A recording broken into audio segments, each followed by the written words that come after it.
and welcome back to Brush and Bubbles.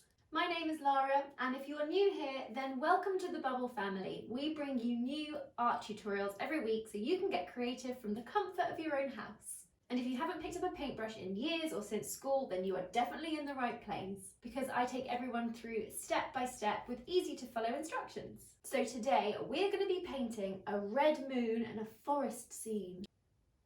It's got a bit of a spooky vibe to this, which I absolutely love. So before we jump into the painting, I'm just going to talk you through what you'll need to create the painting at home. Start by covering up your table with some old tablecloth or newspaper. You'll then need a canvas. I've got an 8x10 size canvas and I'm going to be painting in landscape. You'll then need some paintbrushes. So depending on the size of your canvas, you can pick any paintbrushes that you like. I've got a sort of medium square shaped one, a smaller one, and then a teeny tiny weeny one. You'll then need some kitchen towel, a cup of water, a palette to pop all of your paints in, and your acrylic paints. So once we get started, I'm going to be showing you which paint colours I'm going for, and you can simply pop the same in your palette.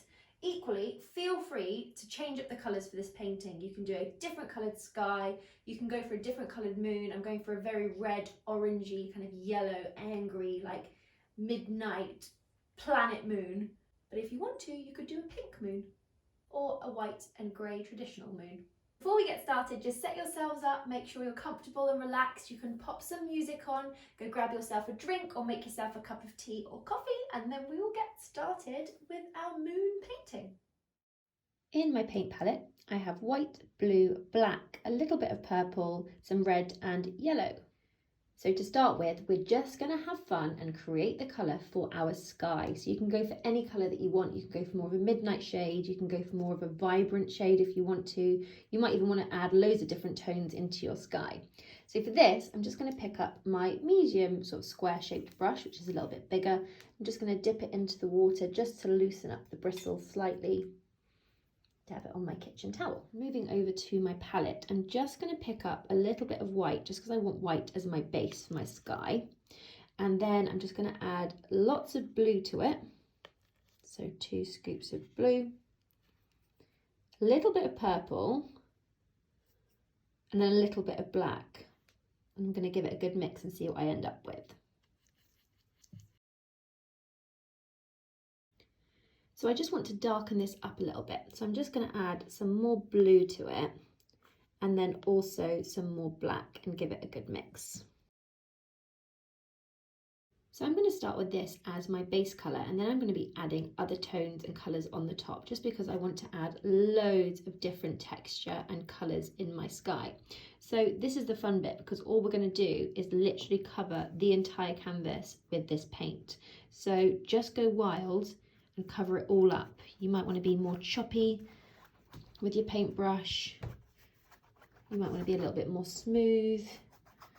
But just start covering it up, and we can use this as our base.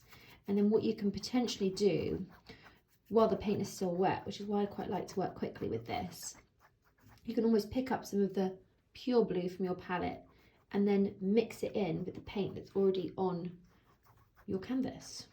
Or you can pick up a bit of black and mix that in with the paint that's on your canvas, or even some purple.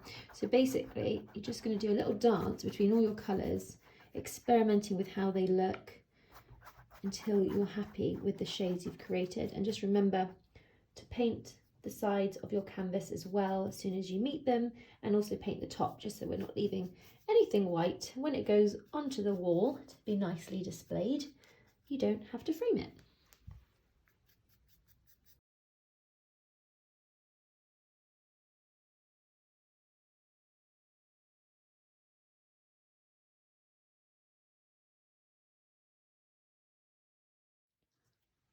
I'm now just going to go back over this just because I want to add some more layers over the top. So I might just carry on adding some blues, maybe even some blacks.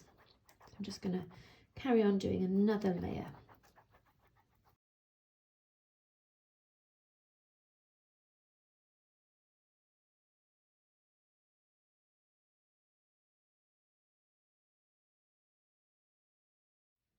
So once you're happy with your background, we're just going to give our medium brush a really good wash in the water and just give it a little dry on your kitchen towel.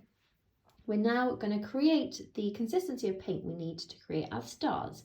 So for this, we're just going to pick up a little bit of white paint, still using our medium brush, move it over to a different dish on your palette, and just add a few drops of water to this. I would say 4 or 5 drops.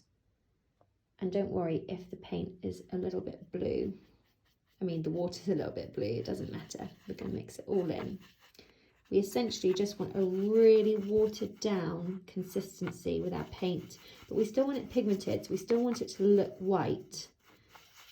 We just want it like almost to sort of drop off the brush. And this allows us to get a nice thin scattered like star effect.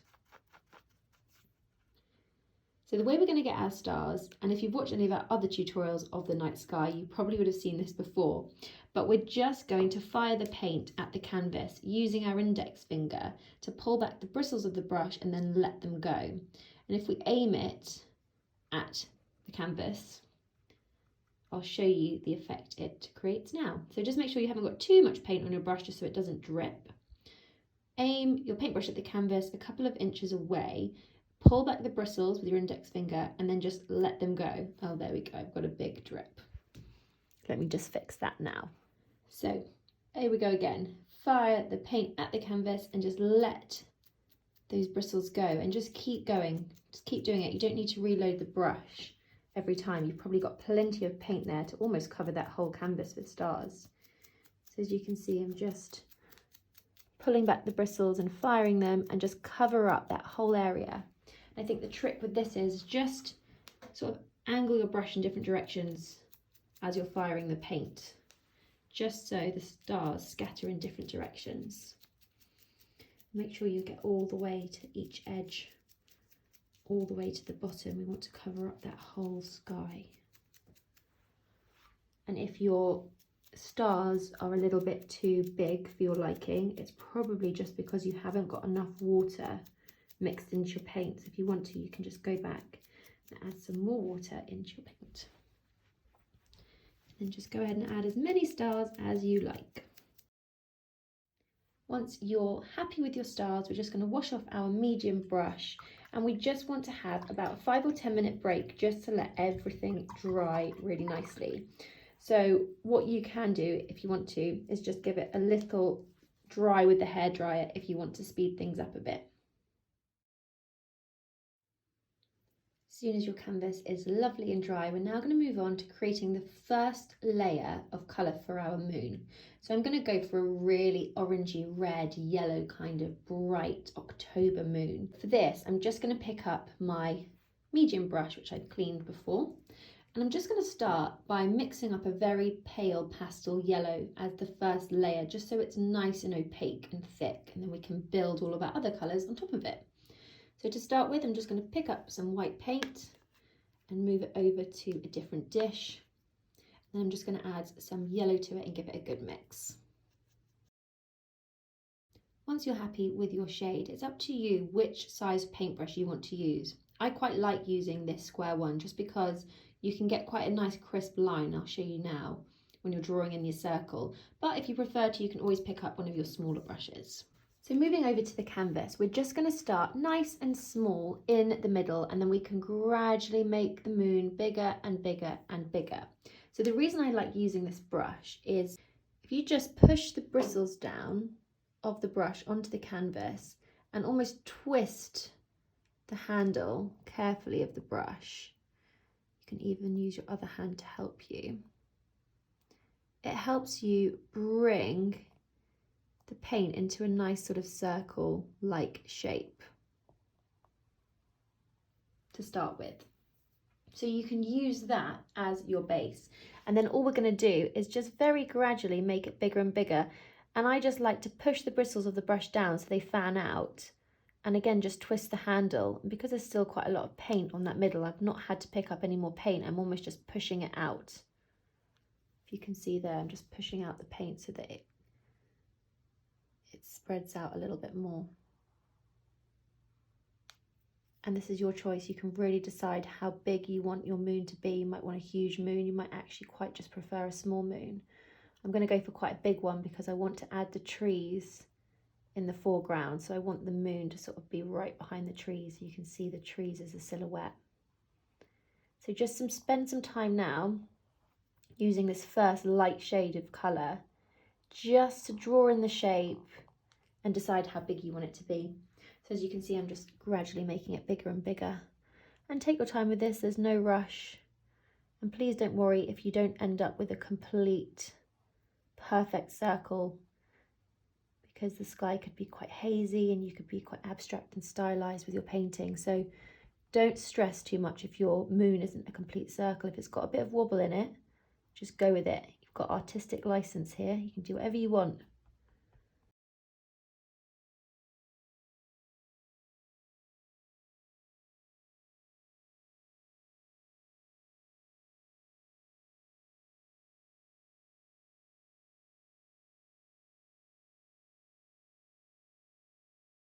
So once you're happy with the size and the shape of the moon, please don't worry if you've got a few lumps and bumps and it isn't a complete circle, because the moon has got a really textured surface. So please just go with it.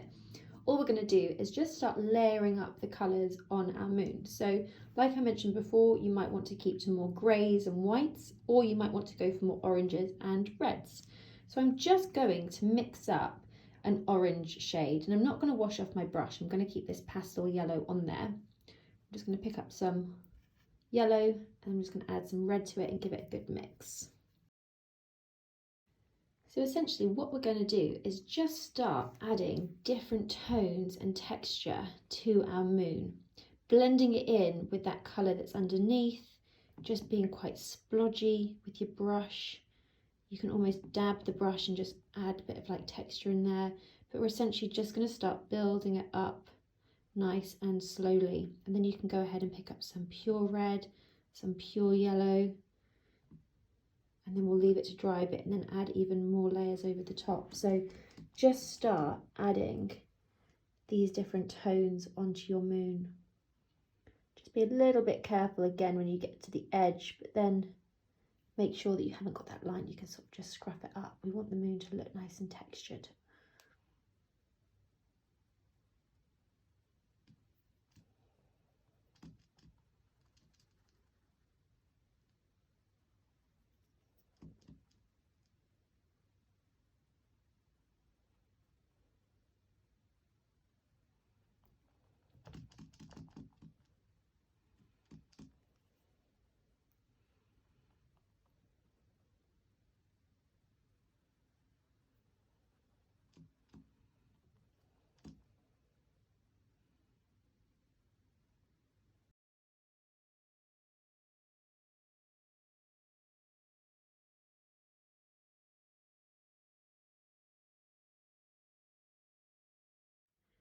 So once you're happy with this layer of the moon, I would just say either leave it to dry or you can give it a little dry with a hairdryer, because we're then just going to go ahead afterwards and add another layer on top. And if you've run out of yellow or red paint, I would just replenish that in your palette as well now too. So as soon as that layer's dried, we can now move on to mixing up our next colour. So again, I'm just going to stick with my medium brush, but if you want to, you can use your smaller brush. I'm just going to mix up an orange shade, so I'm just going to pick up some yellow and red and mix it together. As soon as you're happy with that colour, we're just going to do the same thing again. So we're just going to start applying this to our moon in random sort of splodgy ways. And then what you can start to do is pick up some of the pure yellow, for example, and almost mix it in while it's on the canvas, a little bit like we did with our sky. And I think it's nice just to leave sort of like splodges of it. But if you want to, just fill up the whole circumference of the moon with this sort of orange shade, and then you can go back in with like the red and the yellow, and we can add some texture. Again, just take your time as you're getting towards the edge of the moon, because you'll probably be finding that your moon is getting bigger and bigger, which is fine, but just be a little bit careful when you come to the edge.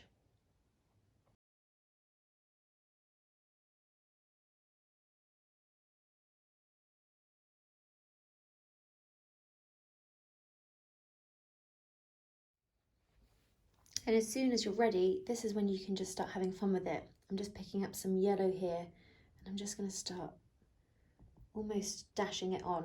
You can even like splodge it on just by using dabbing motions.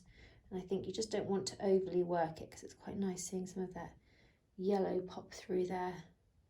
You might want to focus it on one area and then you might want to do red on the other side, but just have a play around with this because as long as it looks like the moon is nice and textured and bright, then you can really do anything that you like. And if you want to give your paint more of a maroon sort of tone, all you need to do is mix some red with a tiny little bit of blue, like a tiny little bit of blue, and it gives it more of that sort of deep maroon colour. And you can experiment with adding some of that in there as well if you want to. If ever you run out of paint on your palette, just replenish it and start again. And rather than washing off my brush in the water, if I want to change colour and I really don't want the paint that's on my brush on there anymore, I just wipe it off on the side on my kitchen towel, just so the brush doesn't get too wet. And then I go back in with another colour.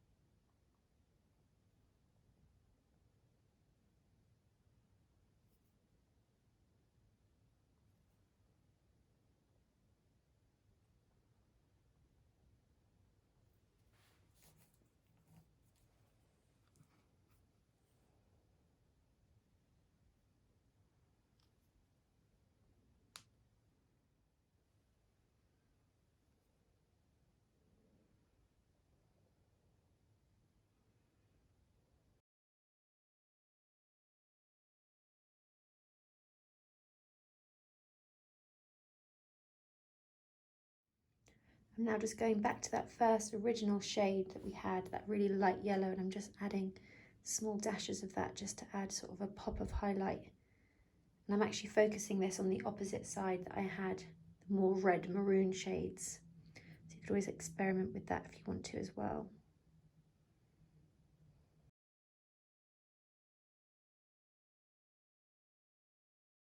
So as soon as you're happy with your moon, again, we just want to leave it to dry for about, I'd say 10 minutes. Again, if you want to speed things up, you can just gently dry it with the hairdryer before we move on to the next step.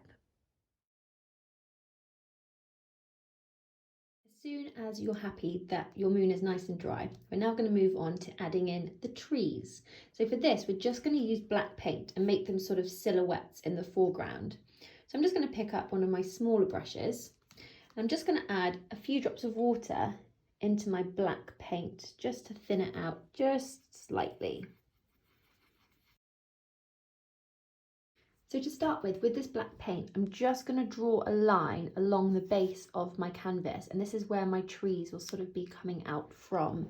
So I'm just going to do it probably about 1/2 inch from the bottom.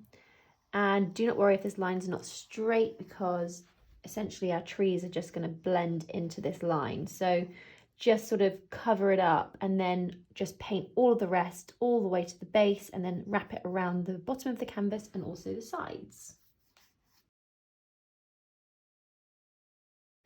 Once you're happy with that line, we're now going to move on to our trees. Now it's totally up to you which brush you want to use for this. You might want to have an experiment between them. I tend to sort of dart between them just depending on the size of the tree and the type of tree I'm doing. So for this, I'm just going to start with this same brush that I'm using now, just to draw in a thin line which will be the trunk of the tree.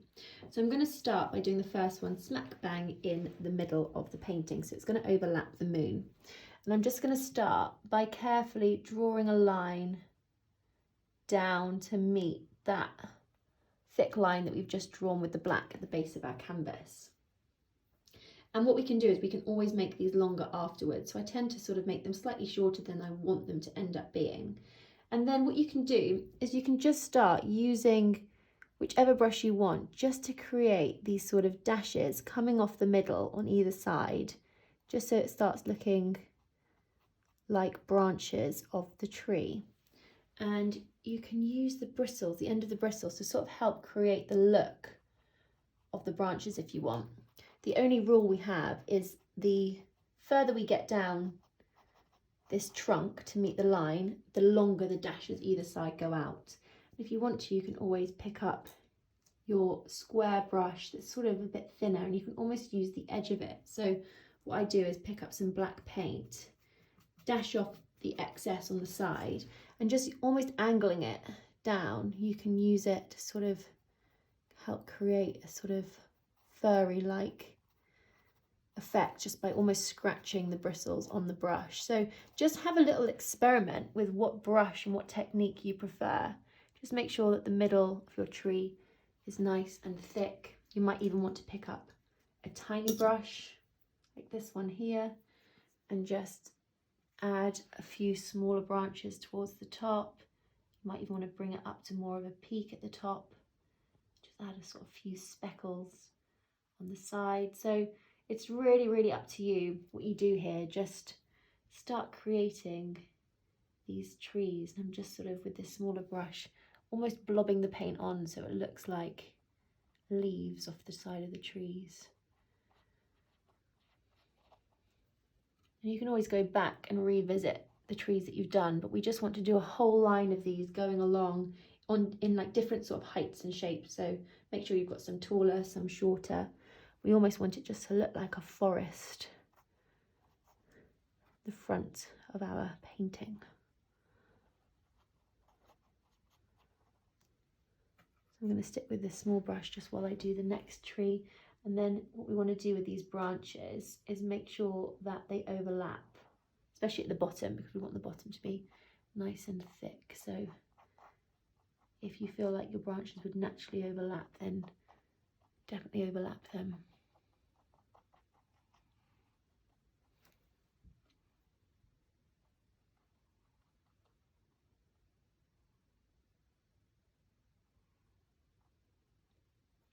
If you want to, you can be quite abstract with what you're doing. You don't have to make it look too neat and precise. Just use the paint and use the brush to add suggestions of these branches and of these leaves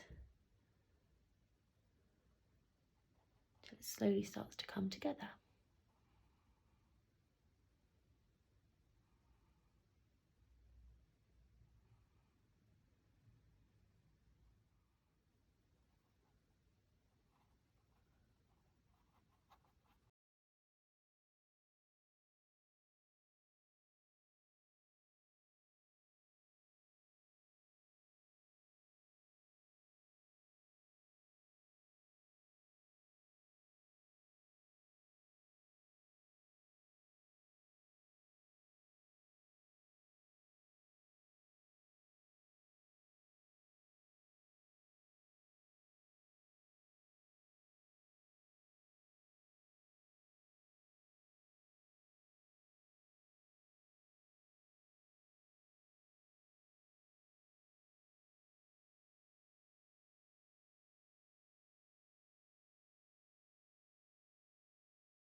So as soon as you're finished adding in all of your trees, you have then completed your red moon painting.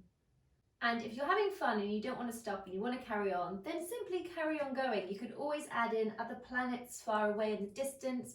You could add in a bird or an eagle or even some bats if you want to, with just some black paint in front of the moon. So if you're having fun, carry on going. If you're happy, then I would definitely say put down the paintbrush just in case you overdo it. If you enjoyed this, then please don't forget to give us a little thumbs up, and if you have any requests for paintings that you want us to do in the future, then just pop them in the comments below. And if you fancy watching any of our other at-home tutorials, then simply click the link above and it will take you to a whole array of crafty videos that we have ready for you. Thank you all so much for watching. Bye!